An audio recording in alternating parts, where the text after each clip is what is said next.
Hello everyone, welcome to my YouTube channel Mamta Sharma. आज हम UGC net के पेपर 1 के फर्स्ट यूनिट टीचिंग एप्टीट्यूड के कुछ टॉपिक्स को स्टडी करेंगे। Let's start.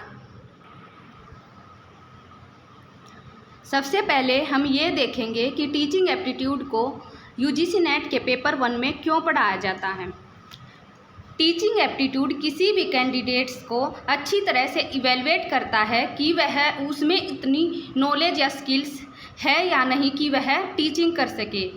यह एक सक्सेसफुल टीचर बनने के लिए बहुत ही बेसिक रिक्वायरमेंट्स होती हैं।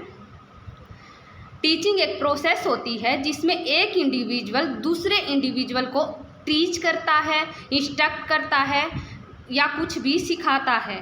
टीचिंग फॉर्मल एंड इनफॉर्मल दोनों हो सकती है। इनफॉर्मल टीचिंग में हम फैमिली और कम्युनिटी के थ्रू कुछ भी सीखते हैं, इसे होम स्कूलिंग भी कहा जाता है। सेकंड है फॉर्मल टीचिंग में हम किसी भी प्रोफेशनल्स, इंस्टीट्यूट, स्कूल्स, यूनिवर्सिटीज़ के थ्रू पढ़ते हैं।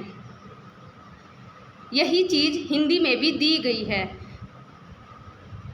टीचिंग एक पर्पजफुल डायरेक्शन है जिसमें लर्निंग प्रोसेस को है जो मैनेज किया जाता है। टीचिंग प्रोसेस है कोई भी अपॉर्चुनिटी प्रोवाइड करती है किसी भी स्टूडेंट को कुछ भी नॉलेज प्रोड्यूस करने के लिए। टीचिंग एक स्किलफुल एप्लीकेशन है जिसके through knowledge, experience, scientific principles और कुछ ऑब्जेक्टिव को इन्वायरमेंट को फैसिलिटेट करने के लिए लर्निंग की जाती है। टीचिंग एक प्लान्ड एक्टिविटी होती है। इफ़ेक्टिव टीचिंग 2 फैक्टर्स पर डिपेंड करती है। How clearly the student understand what they are expected to learn, कि किसी भी स्टूडेंट को है जो उसने सीखा है वो कितना समझ में आया है। सेकंड है how accurately there learning can be measured, कि किसी भी लर्नर की लर्निंग को है कितना मेजर किया जा सकता है।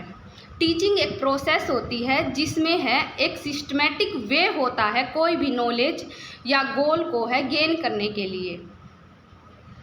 टीचिंग डायरेक्ट और इनडायरेक्ट दोनों हो सकती है।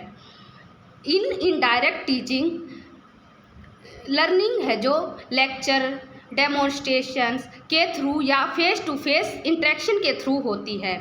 इनडायरेक्ट लर्निंग में role play, project, assignment, inquiry और अदर एक्टिविटीज़ के थ्रू लर्निंग होती है। टीचिंग कैन बी वर्टिकल और हॉरिजॉन्टल। टीचिंग वर्टिकल भी हो सकती है और हॉरिजॉन्टल भी हो सकती है। In vertical teaching teachers students को एक टॉपिक को बिल्कुल ही डीप में पढ़ाता है, इसी को वर्टिकल टीचिंग कहा जाता है। इसके विपरीत हॉरिजॉन्टल टीचिंग में किसी टॉपिक को छोटे छोटे टुकड़ों में करके सिखाया जाता है, इसको हॉरिजॉन्टल टीचिंग कहते हैं। टीचिंग में भी प्लान्ड और अनप्लान्ड। टीचिंग प्लान्ड भी हो सकती है और अनप्लान्ड भी हो सकती है।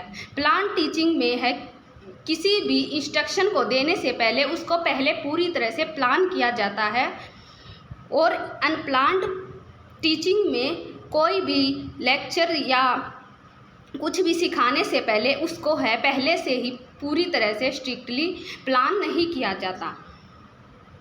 Objective of teaching, general objective and specific objective. Teaching के ऑब्जेक्टिव होते हैं।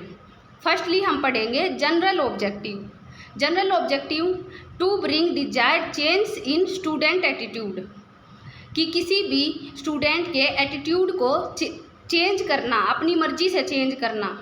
To shape behaviour and conduct, acquisition of knowledge, to improve the learning skills of students, formation of belief, to become a social and efficient member of society, कि किसी भी student को ये सिखाना कि किसी भी सोसाइटी में कैसे रहना है। स्पेसिफिक ऑब्जेक्टिव होते हैं जिनमें develop critical and logical thinking, second है create interest in the study, third है डेवलप अंडरस्टैंडिंग, फोर्थ है डेवलप ऑफ नॉलेज। यहाँ पर है जो टीचिंग के ऑब्जेक्टिव को भी 2 कैटेगरी में कैटेगराइज किया गया है। फर्स्ट है ब्लूम का क्लासिफिकेशन और सेकंड है गैगने एंड ब्रिग्स का क्लासिफिकेशन। यही चीज़ हिंदी में है।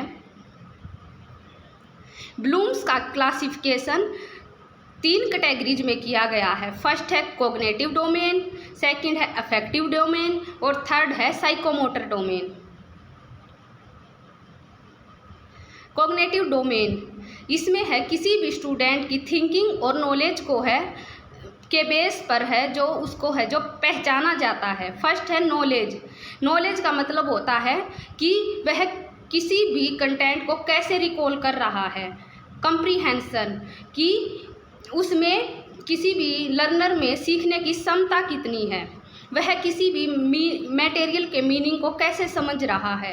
एप्लीकेशन किसी भी जो नॉलेज उसने सीखी है उसको प्रैक्टिस करना। एनालाइजिज होता है कि अपनी नॉलेज को छोटे छोटे टुकड़ों में डिवाइड करके उसको अंडरस्टैंडेबल बनाना। सिंथेसिस में भी यही होता है। यह एनालिसिस का बिल्कुल उल्टा होता है। इसमें है जो पूरी नॉलेज को कंबाइन करके अंडरस्टैंड किया जाता है। इवैल्यूएशन के थ्रू किसी भी स्टूडेंट का जजमेंट किया जाता है। ब्लूम्स का क्लासिफिकेशन फर्स्ट, फिर है ब्लूम्स ने अपने टेक्सोनोमी को है रिवाइज कर दिया। उसने नॉलेज को remembering, comprehension understanding, application applying, analysing, synthesis evaluating और इवैल्यूएशन को क्रिएटिंग में चेंज कर दिया। फिर आता है अफेक्टिव डोमेन। यह किसी भी इमोशन के बेस्ड पर होता है। इसमें skill in the affective domain describe the way people react emotionally and their ability to feel other living things, pain और joy. Affective objectives typically target the awareness and growth in attitudes, emotion and feelings.